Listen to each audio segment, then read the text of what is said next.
Hello guys, finally আমরা এখানে বসে পড়েছি সকলেই। দেখতে পাচ্ছেন এখানে আজিদ দা। গাইস গুড মর্নিং সকলকে। আজকে আমি সারাদিন কি করছি সেটা আপনাদের সঙ্গে শেয়ার করব, আর ব্লগের মধ্যে সব কিছুই আপনারা পেয়ে যাবেন। সকাল 6:30 আর আমি সকাল সকাল চলে এসেছি ছাদের ওপর। এই যে শীতের যেই সকালটা খুবই সুন্দর লাগছে, দেখতে পাচ্ছেন হালকা হালকা কুয়াশা পড়ছে, এই কোনো অতটা শীত তো পড়েনি, আর এই খুবই সুন্দর লাগছে ভাই শীতের সকালটা। আর এইদিকে হালকা হালকা এইদিকে আমাদের সূর্য মামা উঠছে এই যে। আর আমাদের এই ব্যাক সাইডের ভাই ভিউটা তো খুবই সুন্দর লাগে, আপনাদেরকে এর আগের একটা ভিডিওতে শর্ট ভিডিওতে আমি দেখিয়েছিলাম। এখানে আমাদের কৈথন মাদ্রাসা রয়েছে, আর এখানে আমাদের গ্রামের অনেকজনদের বাড়িঘর দূর রয়েছে। আর এই যে আমাদের এই বাড়ির পাশে যে মাঠটা, এটাকে দেখে আপনাদের কি মনে হচ্ছে? একবারে পুরো নিট অ্যান্ড ক্লিন। দেখুন ভাই, একটা মাত্র কিচ্ছু পড়ে দেখতে হবে না। নিচে চলে এসেছি, নিচে আসবার কারণ এই যে আমার গাছ বন্ধুগুনা রয়েছে, এগুলোকে আমাকে আজকে পানি দিতে হবে। আমি ডেলি সকালে পানি দিই, আজকে যেহেতু ফলো করছে তো তাই আপনাদের সঙ্গে সব শেয়ার করছি। আর এখানে আমাদের অনেক রকমই গাছ রয়েছে, এখানে আমাদের পেঁপে গাছ রয়েছে, পেয়ারা গাছ, লাউ গাছ, এখানে পেঁপে গাছ রয়েছে, বিভিন্ন ধরনের অনেক রকম গাছ রয়েছে এটা। আর এখানে এই যে আমাদের ড্রাম দুটো রাখা রয়েছে সকাল সকাল রেডি করে, এখান থেকেই আমি সব গাছগুলোতে পানি দেবো। দেখতে পাচ্ছেন গাইস, ড্রামে পানি নিয়ে নিচ্ছি। আমাদের এখানে ভাই আম গাছের কোনো কমি নেই, কারো যদি দরকার পড়ে আসবেন এখানে, আম গাছ নিয়ে যাবেন। প্রচুর আম গাছ হয়েছে, তাহলে একবার আম গাছগুলোকে দেখিয়ে দাও, ওইগুলো একটু জুম করে দেখিয়ে দাও। এই আম গাছ আর কাঁঠাল গাছ অনেক হয়েছে, তাই বন্ধুরা আপনাদের যদি কারো দরকার পড়ে এখানে আসবেন, হয়ে যাবে। এই যে লেবু গাছটা লাগিয়েছি, আজ 5 মাস বয়স হচ্ছে, অবস্থা দেখুন গাছ। এর ওপর আমরা একটা লাউ গাছ লাগিয়েছি, এই সরি ছাদের ওপর নয়, এটার মেন ব্রাঞ্চ হচ্ছে, দেখবেন কোথায় থেকে লাগানো হয়েছে, অনেকই লাউ ধরছে ভাই। এই যে আমাদের বাড়ির পুরো একবারে নিচে এখানটাই মেন ব্রাঞ্চ, এটা খুব টেকনোলজিভাবে এখানে ওঠানো হয়েছে, অতটা সম্ভবে তো উঠবে না। আর এই যে দেখুন, এখন চলে আসলাম ছাদে পড়া করবার জন্য। আর এখানে দেখতেই পাচ্ছেন এখানে আমার বইপত্র সব রাখা রয়েছে, এখানে একটি বুক রয়েছে, এখানে বাংলা বুকটা রয়েছে, আর এখানে একটি নোটবুক, আর এখানে ডায়েরি। এখনও আমার অনেকই বই বাকি রয়েছে, আমি ডিসেম্বরের 1 তারিখে সব কিনে নেব। আর মাত্র 2 মাস আমার হাতে টাইম রয়েছে, ফেব্রুয়ারি মাসের 12 তারিখ থেকে আমাদের এক্সাম স্টার্ট হবে, যেহেতু আমি এখন 12-এ পড়ছি, এইচএস এক্সাম দেবো। এখনই আমাদের এই বাইকটার একটা বিরাট বড় অ্যাক্সিডেন্ট হয়ে গেছে, এই যে সাইলেন্সারটা এখনই এই মাত্র ভেঙে গেল বিখ্যাতভাবে।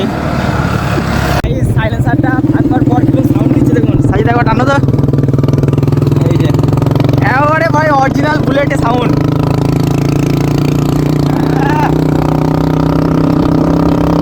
এখন আমরা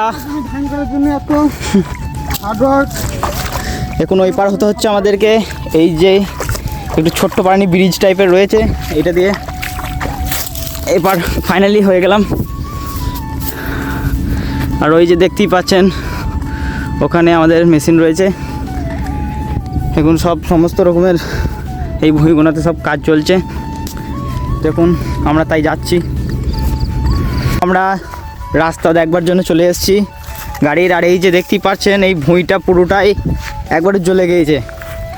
তো সাজিদদা ফার্টিলাইজারের ব্যবসা করে, কিসের জন্য পুড়ে গিয়েছে সেটা সাজিদার কাছে জেনে নেবো। সাজিদা, এই ভুঁইটা যে পুড়ে গিয়েছে এটা কিসের জন্য? এটা পুড়ে যাওয়ার কারণ অ্যাকচুয়ালি এখানে ভ্যান রোগ লেগেছে, এবং যার জমি তার সেরকম গান আছে, প্রচুর টাকা, তো তিনি সেরকমভাবে মনোযোগ দেয়নি জমির উপর, যে হ্যাঁ জমিতে আমার ধানটাই নিতে হবে, সেরকম কোনো আগ্রহ নেই। তো সে ভ্যানে স্প্রে করেনি, ওই জন্য ভ্যানে ধানটা পুরো খেয়ে নিয়েছে একবারে। দর্শক বিন্দুকে, দর্শকরা দেখতেই পাচ্ছেন একটা প্রায় এটা কত কাটা হবে তাও সাজিদা? মোটামুটি 12-15 কাটা।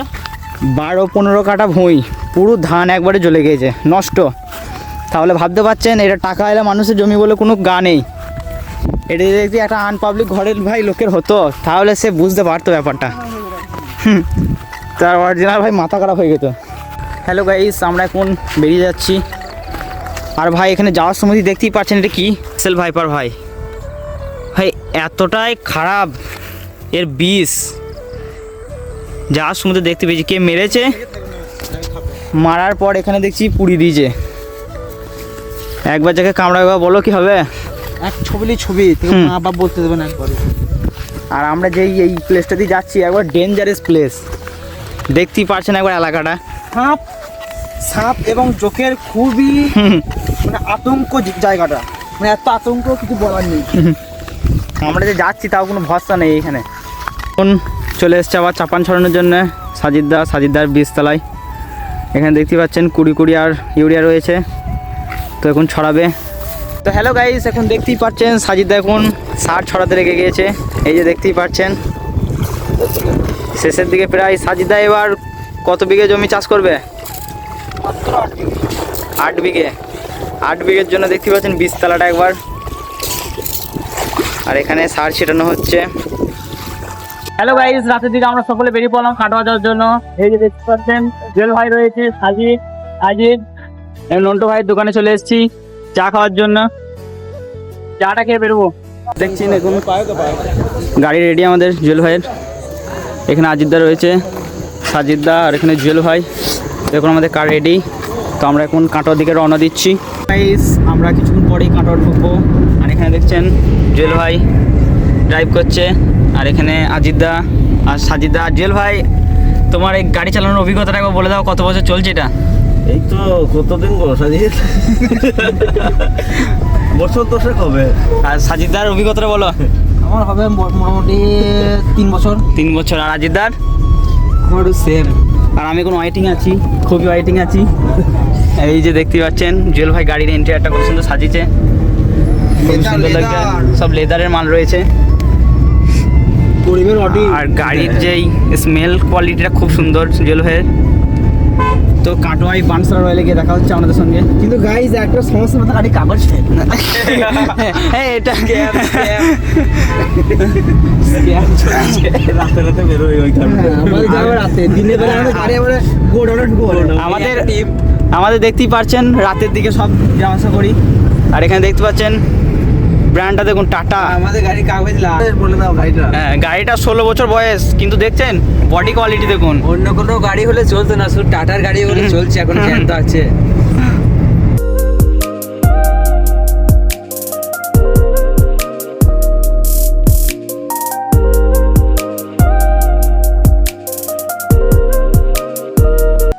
ফাইনালি আমরা এখন বানসারা রয়েল পৌঁছে গেছি।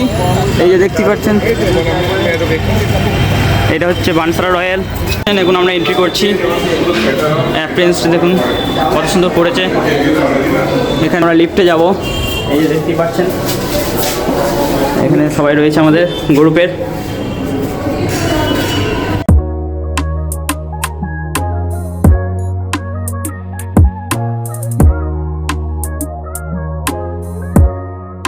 হ্যালো গাইস, আজ ফাইনালি পৌঁছে গেলাম দ্য বানসারা রয়েল কাটোয়া। আর এই যে দেখতেই পাচ্ছেন এত সুন্দরভাবে ডেকোরেশন করেছে, দেখতেই পাচ্ছেন। আর এখানে জুয়েল ভাই, আজিদ সকলেই রয়েছে। আর এখানে ভিউটা দেখুন গাইস, কাটোয়ার এই যে কাটোয়ার ভিউটা দেখুন গাইস, পুরো কাটোয়াটা এখান থেকে দেখা যাচ্ছে। ওয়াশরুমে চলে এসেছি। আর এখানে দেখতেই পাচ্ছেন খুবই সুন্দরভাবে ডেকোরেশন রয়েছে সব জায়গাতেই। ভাই আমরা ওয়াশরুমটাকেও একটু ভালোভাবে আপনাদের সঙ্গে শেয়ার করতে চাই। দেখতেই পাচ্ছেন সব কিছু খুব সুন্দর রয়েছে, এত সুন্দরভাবে করেছে কি বলবো। দেখতেই পাচ্ছেন আমাদের কাটোয়া স্টেশনটা খুবই সুন্দরভাবে দেখা যাচ্ছে এখান থেকে।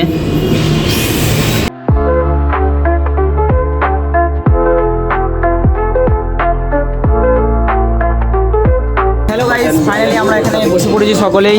দেখতেই পাচ্ছেন এখানে আজিদদা, জুয়েল ভাই, সাজিদদা। তো এখন আমরা অর্ডার দিয়েছি মাটন বিরিয়ানি। তো এখানে মাটন বিরিয়ানি একটু পর চলে আসবে। আর এখানকার ডেকোরেশন দেখতেই পাচ্ছেন খুবই সুন্দর ডেকোরেশন করেছে। এই সাইডে সুইমিং পুল রয়েছে, আর এই সাইডেও খুবই সুন্দরভাবে ডেকোরেশন রয়েছে, দেখতেই পাচ্ছেন। তো এখন কিছুক্ষণ পর আমাদের খাবার আসবে, তারপর আপনাদের সঙ্গে আবার শেয়ার করছি। চলে এসছে, দেখতেই পাচ্ছেন এই দাদা আমাদের সার্ভ করে দিচ্ছে মাটনটা।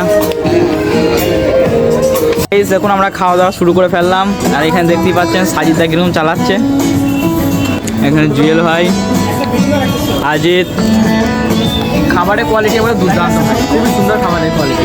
আর এই যে মাটনের পিসটা দেখুন, জবরদস্ত জবরদস্ত করে দিয়েছে একবার পুরো। আর শেষের দিকে সাজিদার। আমরা এখন চলে এসেছি এখানে, আপনাদের যে সমস্ত বিয়ের সব রকম ডেকোরেশন করা রয়েছে। এখানে বিয়ের জন্য এটা বুকিং করতে পারেন। এখানে খুবই সুন্দরভাবে ডেকোরেশন করা রয়েছে, দেখতেই পাচ্ছেন। এখানে এই বুফে টুফে করার জন্য সবই রয়েছে। এখানে খাবারের দেখছেন বুফে টুফে সবই করা রয়েছে, খুবই সুন্দর। তো এখানে আসতে পারেন, কোনো ব্যাপার নেই, সব রকম ব্যবস্থা রয়েছে বিয়ের জন্য। তো আমাদের খাওয়া দাওয়া সব কমপ্লিট হয়ে গেলো এবং দা পানসারা রয়্যাল থেকে বেরিয়ে চলে আসলাম। খুবই ভালো লাগলো পানসারা রয়্যাল, দেখতেই পাচ্ছেন। হ্যালো গাইস, এখন আমরা দা পানসারা রয়্যাল থেকে ঘুরে চলে আসলাম। এখন বাড়ি যাওয়ার পালা, এখন বাড়ি থেকে রওনা দিয়ে দিয়েছি। আর এখন আমাদের এই কাটোয়া কৈশোর রোড খুবই সুন্দরভাবে হয়ে গিয়েছে, রোডের কোয়ালিটি খুবই সুন্দর। আর এখানে দেখতেই পাচ্ছেন সাজিদা তো একবারে পুরো ফিলিংস হারিয়ে ফেলেছে সব কিছুর। আর জুয়েল ভাই যা গাড়ি জোরে চালাচ্ছে। আর এই রোডটা এখন ঠিক হয়েছে। আজিদা ভাই খারাপ রোডই একবার কাটোয়া এসেছিলো, কত মিনিট আগে বলে দাও তো আজিদা? মাত্র 15 মিনিট। মাত্র 15 মিনিট থেকে আমাদের গ্রাম থেকে কাটোয়া প্রায় 14 কিলোমিটার রাস্তা, মাত্র 15 মিনিটে চলে এসেছিলো কাটোয়া স্টেশন ট্রেন ধরবার জন্য। আর এখন এই ভালো হয়ে গেছে, তার মানে বুঝতেই পারছেন কত মিনিটে আসবে। 8 মিনিট। হ্যাকারে ভাই, হ্যাকার আসছে ভাই। তো ফাইনালি আমি এখন বাড়ি চলে আসলাম। আর আজকেকার ভিডিওটা আপনাদের কেমন লাগলো একটু নিশ্চয়ই কমেন্টে জানাবেন। আশা করছি সকলেরই ভালো লাগবে। আর আপনারা এখানকার মধ্যে যে সমস্ত মানুষজন দেখলেন, বন্ধুরা, সকলকে থ্যাংক ইউ, ধন্যবাদ, টাটা, বাই।